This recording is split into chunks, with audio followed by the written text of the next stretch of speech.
sister who I was close to all my life got married and I got to find out through social media. BC sis and parents didn't want to ruin their reputation and take spotlight away by bringing in my special children. But 2 years have passed and both sister and parents show up at my door with gifts in tow and claim that they want to get in touch with their grandchildren again. BC sister is infertile and now call me in a hole. BC, this is how I reacted.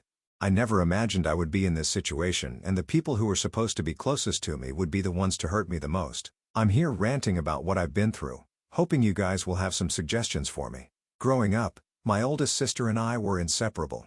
We were only 2 years apart, and as far back as I can remember, we were always together. Whether it was playing in the backyard and going on family trips or just hanging out in our room talking about our dreams, we were each other's best friends. My sister, let's call her Emma, was always the golden child. She excelled in school and had a natural charm that everyone seemed to love and was just the right mix of confident and kind. To be honest, I idolized her. She was all I wanted to be. Our parents doted on her, and though I sometimes felt a pang of jealousy, I was mostly proud to be her sister. Our parents never quite understood me, but Emma always had my back. The distance between Emma and me increased when I decided to move to a different state to get my business degree. While she stayed in our hometown, we kept in touch, but it wasn't the same as living under the same roof. Phone calls and texts became our primary means of communication. And while we still shared our lives, something had shifted. Emma was building her career, making new friends and living the life I had always imagined for her. Meanwhile, I was focused on my studies, trying to make a name for myself in a new city. Despite the physical distance, I never doubted our bond. And whenever I visited home, we would pick up right where we left off, talking late into the night like we used to. She would tell me about her work, the people she was meeting, and the plans she had for the future. I would share my experiences at college, the challenges I was facing, my hopes for what lay ahead. It wasn't exactly the same as before, but it was enough to remind me that no matter where we were still sisters. After graduating, I decided to stay in the city where I had gone to school. I had landed a promising job and was excited about the opportunities that lay ahead.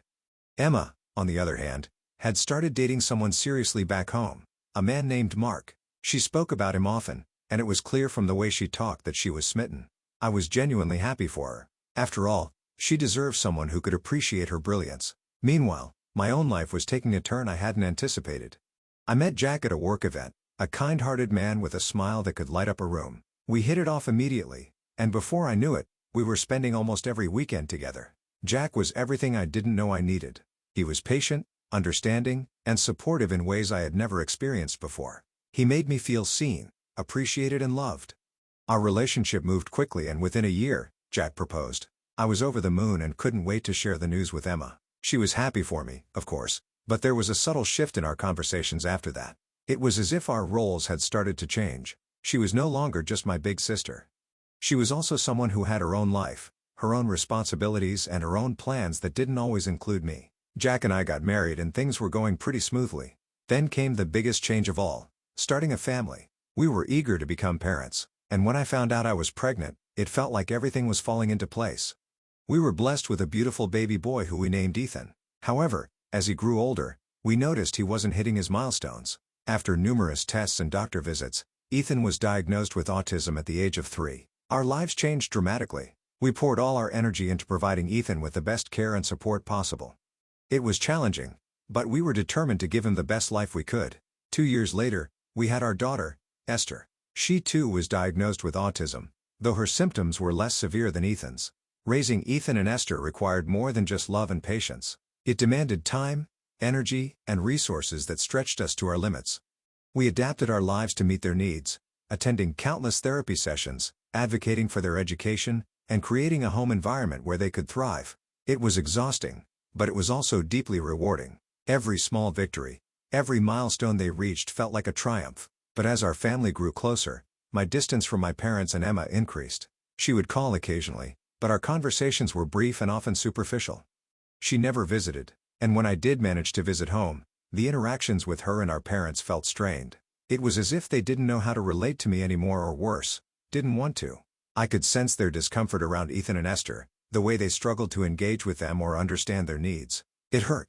But I tried to push those feelings aside, focusing instead on the family I was building with Jack. Years passed, and Emma met Daniel, a successful businessman. Daniel seemed like a nice guy, but there was something about him that just didn't sit right with me. Of course, I couldn't go to Emma and ask her to stay away from him based on a gut feeling, so I just gave her a slight warning. They dated for a while before getting engaged. I was thrilled for her and couldn't wait to see my sister get married. At first, when Emma told me about this, we would spend hours discussing wedding plans and the smallest details related to it. She even told me that nobody else other than me was fit to be the maid of honor. But as the months passed, I noticed I wasn't as involved in the wedding planning as I had expected to be. Emma assured me that everything was under control and she didn't want to burden me since I was so busy with work. At the time, I believed her. I trusted her. Then one day, I was scrolling through social media when I saw it. A post from Esther announcing her marriage. There she was, radiant in a white gown, standing next to Daniel. The caption read, "Just married. Couldn't be happier." In the pictures, I could see my mom and dad, our relatives, and so many more people. I felt like I'd been punched in the gut. My sister, my best friend, had gotten married without telling me. I immediately called her, but it went straight to voicemail. I tried our parents, but they didn't pick up either. Finally, I sent Emma a text congratulating her and asking why I wasn't informed. Her response came hours later. "I'm sorry, sis. We decided on a small, intimate ceremony. We didn't want any distractions." That's what my children were to her, to our parents, to everyone. I was devastated. The sister who had stood by me through everything had excluded me from the most important day of her life because of my children. Our parents had gone along with it, probably relieved they didn't have to explain their special grandchildren to their high society friends. Don't get me wrong. I understand some people don't like having children at their wedding, and that's completely understandable. Emma could have just told me that she would have preferred it if we didn't bring the kids, but to remove us entirely from her special day was just heartbreaking. I didn't respond to her message. Instead, I threw myself into caring for my family. Jack was furious on my behalf, but I asked him not to confront Emma or our parents. I didn't want any more drama. Weeks turned into months and then years. I made the difficult decision to cut off contact with Emma and our parents. It wasn't something I wanted to do, but I needed to protect my children and myself from the pain they had caused. I couldn't let them make my children feel like they were less than me or that they were somehow a burden. Emma tried to reach out a few times, but I couldn't bring myself to respond. The hurt was too deep. Our parents never made an effort to contact us. So for 2 years, I built a wall around us, protecting my children from the conditional love of those who should have cherished them unconditionally. Jack was my rock, and together, we created a life filled with love, even if it was smaller than the one I had once imagined. Then out of the blue, there was a knock on my door a few days ago. When I opened it, I was met with the sight of Emma and our parents standing on my doorstep holding gifts and wearing strained smiles. They claimed they wanted to reconnect, that they had realized the importance of family and missed my children, and then came the bombshell. Emma and her husband had been trying to conceive for the past year, but they hadn't been successful. She was devastated, and now she said she understood the importance of family. I couldn't believe what I was hearing. After everything, after all the pain they had caused, they expected to just walk back into our lives as if nothing had happened. I stood there stunned as they tried to justify their actions to explain away their behavior, but I couldn't listen anymore. I told them exactly how I felt, that I wasn't going to let them use my children to fill the void in their lives, and that I wasn't going to subject my family to their conditional love. After their whole lecture about how they have always loved me and it's my duty as their daughter and sister to forgive them, I told them to leave my house if they truly want to make amends. They need to understand the hurt they have caused and take responsibility for their actions. Until then, we have nothing more to discuss. Later that evening, I received so many texts from extended family members calling me heartless and cruel for turning away my sister and parents when they were trying to reconcile. They call me ungrateful and accuse me of being heartless for not giving them a second chance. But how could I? How could I let them back into my life when they had shown so clearly that their love came with strings attached? So now I'm left wondering AITA for shutting the door on them and refusing to let them back into my children's lives after they treated us like we didn't matter. Hello, Reddit.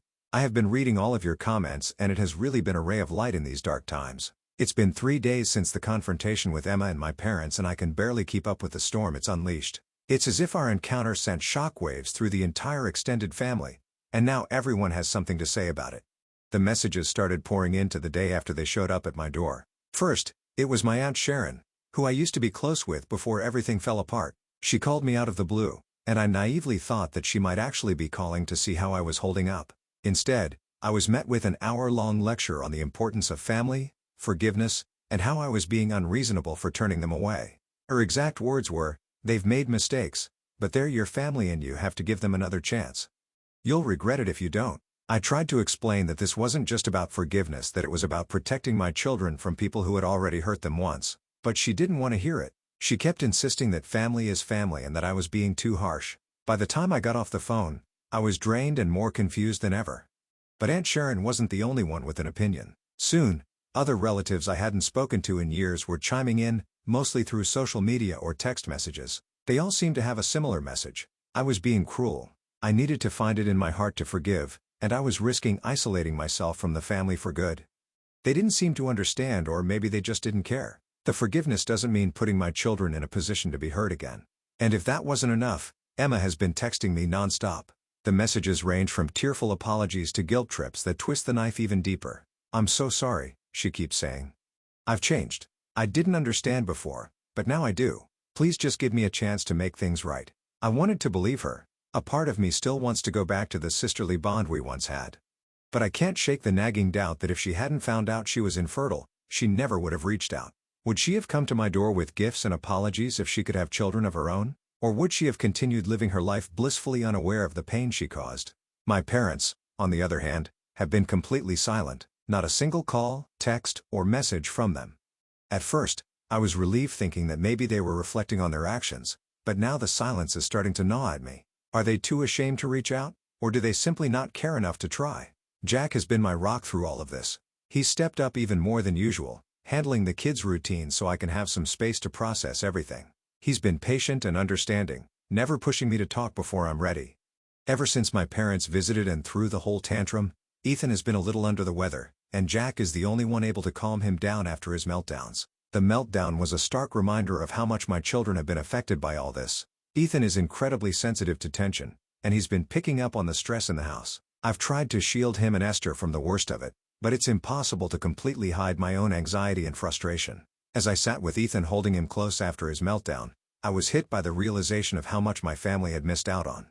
They've never experienced the joy of seeing Ethan master a new skill after weeks of hard work, or the pride that shines in Esther's eyes when she completes a puzzle all by herself. They don't know my children at all, and that's not just sad. It's infuriating. Despite the family pressure, I'm standing firm in my decision, but I'd be lying if I said it wasn't taking a toll. The constant messages, the guilt trips, the second guessing, it's exhausting. I can feel the weight of it all pressing down on me. And there are moments when I wonder if maybe I'm overreacting. Maybe I should just let them back in and give them the chance they're asking for. But then I look at Ethan and Emma, and I know I'm doing the right thing. They deserve better than to be an afterthought in their own family. Tomorrow, I have an appointment with my therapist. I've been seeing her for a while now, and she's helped me navigate some tough times before. I'm hoping she can help me sort through all of this and help me figure out how to stay strong in my decision without letting the guilt and pressure consume me. For now, I'm focusing on what matters most: my immediate family, Jack, Ethan, and Emma. They're my priority, and I won't let anyone, not even my own flesh and blood, make them feel less than the amazing individuals they are. But I can't help but wonder, am I being too harsh? Should I give Emma and my parents another chance? Or am I right to protect my children from people who've already shown they don't fully accept them? Hi, guys, how are you?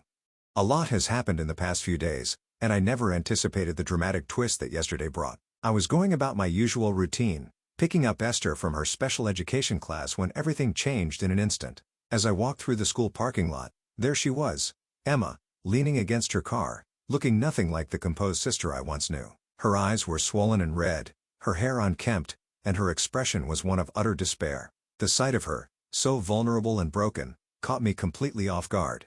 I was all ready to tell her that I had no energy to hear her apologies. But before I could even register what was happening, Emma broke down in tears. They were the kind of gut-wrenching sobs that come from a place of deep, unresolved pain. She could barely get the words out, but through her tears, she confessed that Daniel had left her.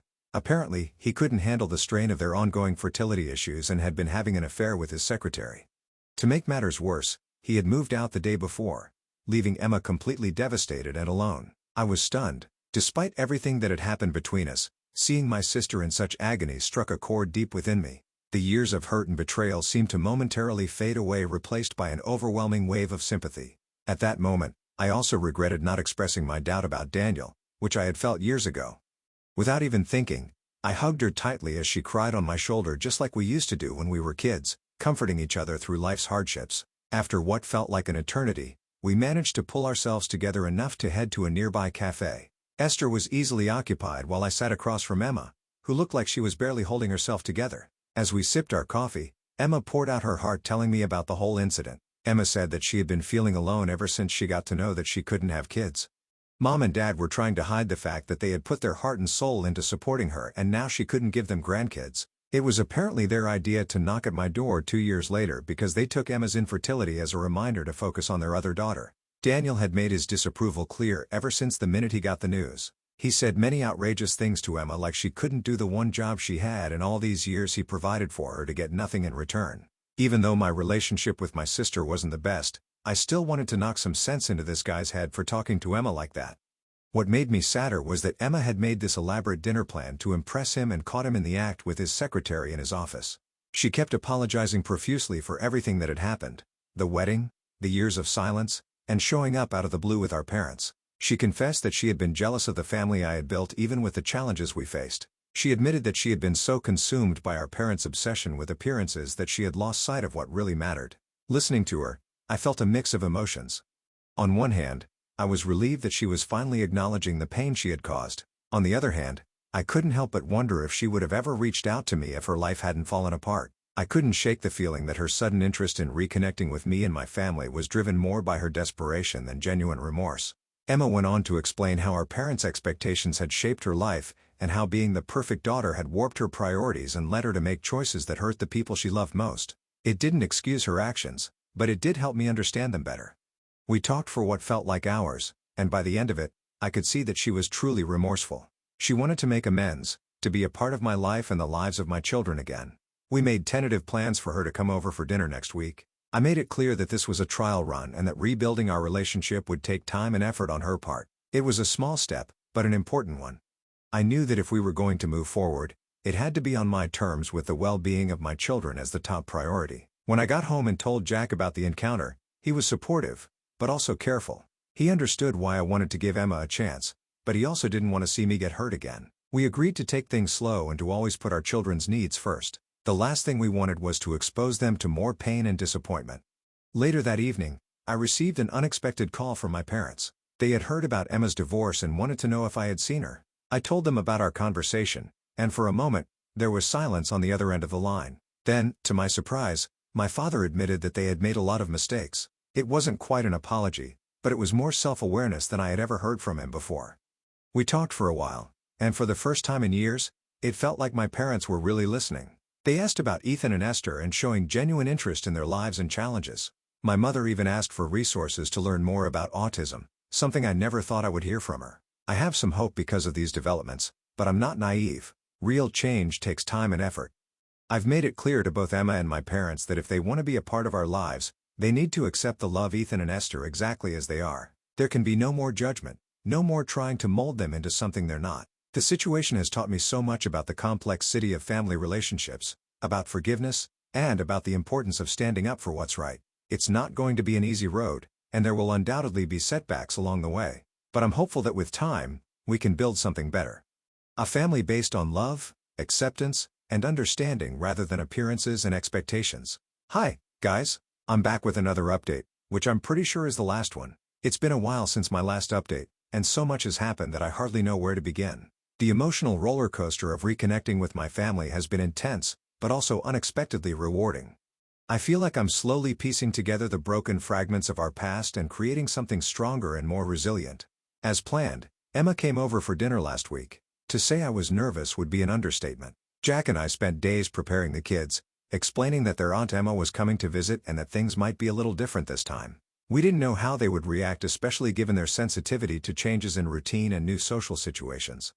When Emma arrived, she immediately surprised us. Instead of the expensive, flashy gifts she and our parents had brought before, she came with a bag full of sensory toys for Ethan and art supplies for Esther. It was clear that she had done her research, taking time to learn about their specific interests and needs. This simple gesture spoke volumes. It showed that she was genuinely trying to understand and connect with my children on their level. The evening wasn't perfect by any means. Ethan had a small meltdown when his routine was disrupted by the pressure of a guest, and Esther was initially shy and hesitant to interact. But what struck me was how Emma handled these challenges with patience and grace. During Ethan's meltdown, she didn't panic or look to me for help. Instead, she got down on the floor with him, speaking softly and helping him through his breathing exercises.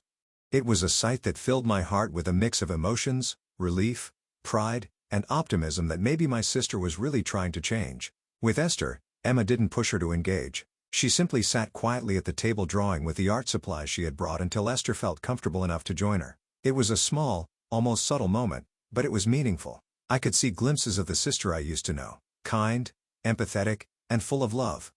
Once the kids were in bed, Emma and I finally had the chance to talk. She opened up about her marriage to Daniel, revealing that their relationship had been troubled from the start. The pressure to have the perfect life had blinded her to the red flags, and their fertility struggles had only magnified their issues. It was clear that Emma was coming to terms with her own mistakes in Daniel's and was determined to rebuild her life in a more authentic way. We talked late into the night, sharing stories and shedding tears and beginning the process of healing the rift between us. It wasn't easy. There were moments of tension and unresolved hurt, but it felt like a start. For the first time in years, I saw the possibility of a future where we could be sisters again, not just in name, but in action and support. A few days later, our parents reached out asking if they could visit. I was hesitant, unsure if I was ready to let them back into our lives after everything that had happened. But I agreed, setting clear boundaries about what was and wasn't acceptable behavior around the children. To my surprise, when they arrived, they came with books about autism tucked under their arms. My mother had tears in her eyes as she hugged Ethan and Esther, apologizing for being absent for so long. My father was more reserved, but I could see that he was making a genuine effort to connect with the kids. During their visit, my parents finally gave us a real apology. They admitted that they had been wrong to exclude us from Emma's wedding and to distance themselves because of the children's autism. My father, in a moment of vulnerability I had never seen before, confessed that he had been scared of not knowing how to interact with Ethan and Esther, and scared of what people might think, and scared of facing his own shortcomings as a grandfather. My mother echoed those sentiments, acknowledging that their fear and ignorance have guided their actions, leading them to miss out on so much and hurt us in the process. Hearing these words was something I had long hoped for, but never truly expected. And while their apology didn't erase the pain of the past years, it was a crucial first step towards healing.